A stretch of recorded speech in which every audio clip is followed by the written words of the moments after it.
Here's exactly my thoughts on how I feel about this.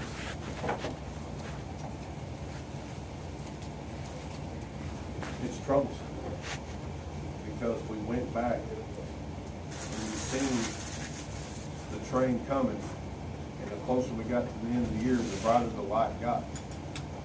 And by the end of the year, it was quite apparent that this person had posted some bad bonds and were ordered by a court of this state to pay.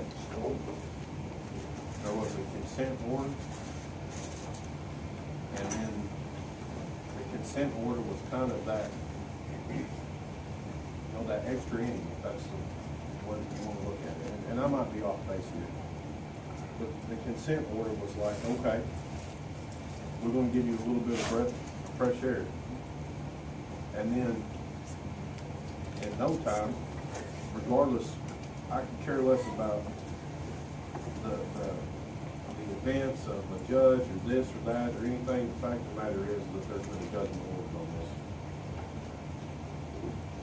And on top of that, based on David's testimony, there was a $3,000 check deposited into an account, and $1,800 was drafted of it. So we have $3,000. $1,800 comes out, it's insufficient. And I've invested money. I've been in other businesses. I've bought businesses and such. And today, if somebody asked me to put $15 or $20 or even $5,000 in the best bail bonds, and I'll look them in the eye, I'd say I just couldn't do it. Because it's just not, it just doesn't look, there's any way to get ahead. I think it's in the dugout. But on the same retrospect, what I'm having troubles with is that he testified that there's $800,000 worth of possible liability out here. And the state of Arkansas has already taken a hit for $27,500. I'm 39 years old. My term on this board expires in September of 2016, and I will not darken the door after that day. My point is that I want to make sure that this industry is around 20 years from now, 30 years from now. And I'm kind of put in a position today to where I need to make sure that the state of Arkansas does not take two black eyes and a bloody nose with this decision. Because every board member here, when you're appointed, and I was appointed by Governor Beebe, you raise your right hand and you swear to uphold the laws of this industry. Today, my decision that I'm going to vote on is that I can't allow this company to go any further. I just can't. Because if I do, and 27.5 plus this other one and this and that, and it's just, there's just a pattern of it mounting up. And before long, who knows how much can be done.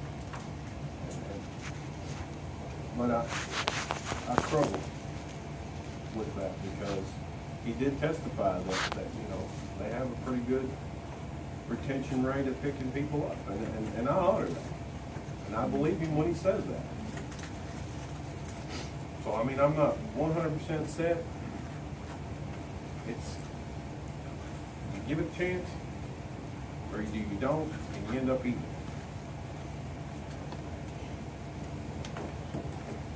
Vince said it before. And that gives me heartburn too.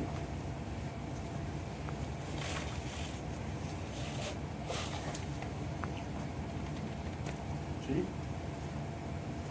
I think that my perception of consent agreement is usually drafted in favor of the person that's in violation. Give them another chance. I think, personally, I think he's been given another chance. On top of all of that, there's been several appeals filed they pretty much been denied. And we've got court orders that we've got to stand up with. And I mean, just in general, I think there's a lot of litigation in this thing, and it kind of, it lost me, it found me, it lost me, and I kind of had a hard time keeping up with it. But I think I got the general consensus of what's going on here. And I just think that pretty much defining the facts of what they are. It is what it is, and I think we've established it.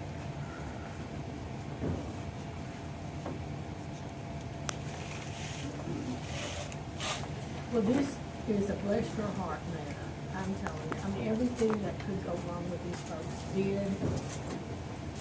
It sometimes happens that way, and I'm sorry about that. Our job is not to wait for a Court of Appeals decision or anything else. When we get a bond forfeiture from the court, it's our job to pursue that. And I guess that's what we did. If you had paid the bond and then you win in the Court of Appeals, you get your money back, so you would not have been hurt. But when you don't pay, then you end up here, and you're looking at losing your livelihood. So that was just a really bad judgment call by you. The other thing that really bothers me is I'm a small business person too. And when you only have $3,500, and $3,000 of that ends up being a check that was hot, that you deposited, that kind of bothers me that you don't have any better financial control in your business than that.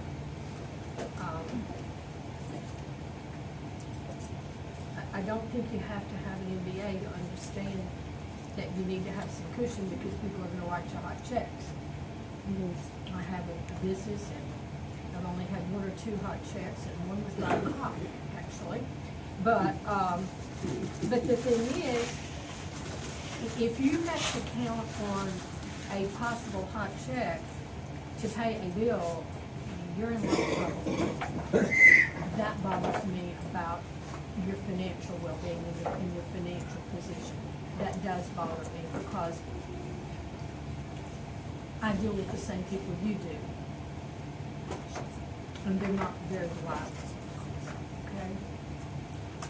So that really causes me to have concern when you have this much outstanding bonds, and I think you do a great job of picking them up, but you don't have the money to cover things. That's our concern. You know, we gave you the continuance in this to let Judge Johnson make that decision. And you're lucky that you actually got that June 17th order, because if not, you would have had an appeal, because your notice would have been due May 28th. So you lucked out there by at least getting something June 17th, so that Mr. Hancock, who is a fabulous attorney, and I'm not just saying that because he's here, I'll say that to anybody, could file the notice of appeal. And you may very well win it. But had you paid it, you'd have got your money back, and you wouldn't have been here looking at being suspended for the second time. I just think we did everything right, and you shot yourself in the foot. If I'm not mistaken, we actually gave extra time to see about that appeal, to see if it was gonna come. But we just can't, in my opinion, we just can't continue to. Like I said, if the son of me was another Jeremy back, I don't think you can use the fact that you're on suspension as an excuse not to do something, because there's a reason you're on suspension starting. If you've not been on suspension, you could have done some things differently. Excuse me. So to me, that just doesn't wash. Well, the suspension of me is kind of irrelevant because Chief Justice here on July 17th of 2013. On January tenth was a suspension. They were suspended 11 days between January tenth and the 23rd, the 22nd, whenever they were supposed to be. So we got 177 days prior to the 11 or 12 days there that was in question. But during that time, they had hired Mr. Keesling, a private investigator, to help locate them too, so they weren't just not doing anything.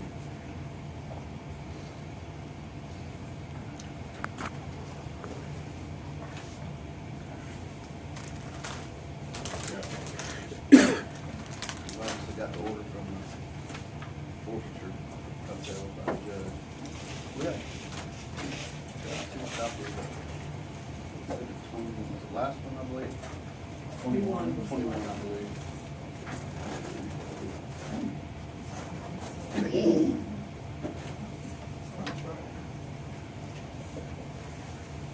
This is dated June 17th. On the motion to reconsider the response motion to set aside bond forfeiture judgment. And they denied that court lost jurisdiction.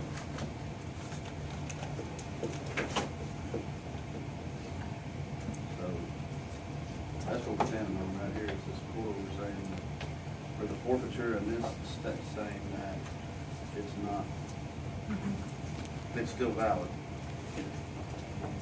And the insufficient. So I'm gonna check.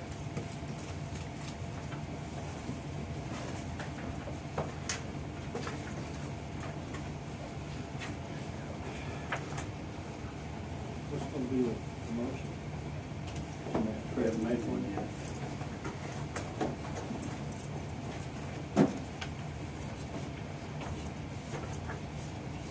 Again, there was so much talked about today, what did you, can you read it again? It's I know just it's a check. the forfeiture that they asked for more time, and we gave them the extra 30 days, and the judge has denied that. So the forfeiture's still valid. You have an order from the court to pay that forfeiture, and the insufficient funds check. Those were actually two things we were talking about today. Those are the other That two. we heard all day, was just that. Was it June or July that we gave them the change? Yeah. Was it what problem? Was it June or July? June 17th.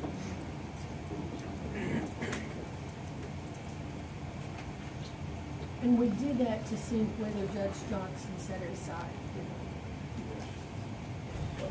That was part of it, and the other part was if we got an order, it was going to be appealed. It was, So we looked at multipliers on one item at a time, and when our agreement is, we vote on it, and then after that, we go back and look at what we want to do about it. And that works. So I was reading this, what's You know, it's where it We'll goes. take each one of them and vote on it quickly, or someone needs to make a motion and we vote on it. And then we'll decide So what's the penalty? what the penalty is, and then go to the next one. Where do you want to start with? The first one, which is the Shearbray Anderson.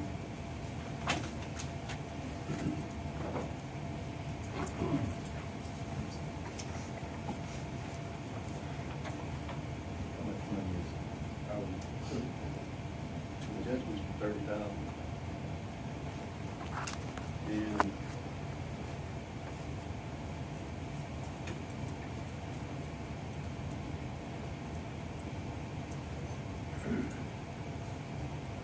this judgment was entered on January the 22nd, 2014.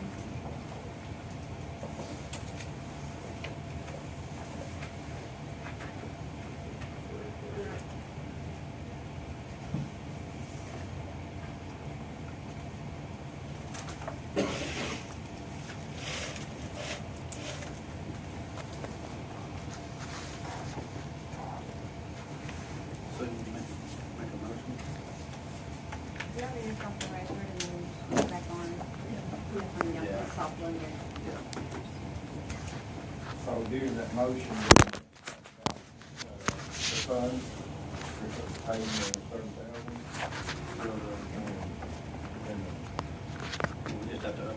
forfeiture.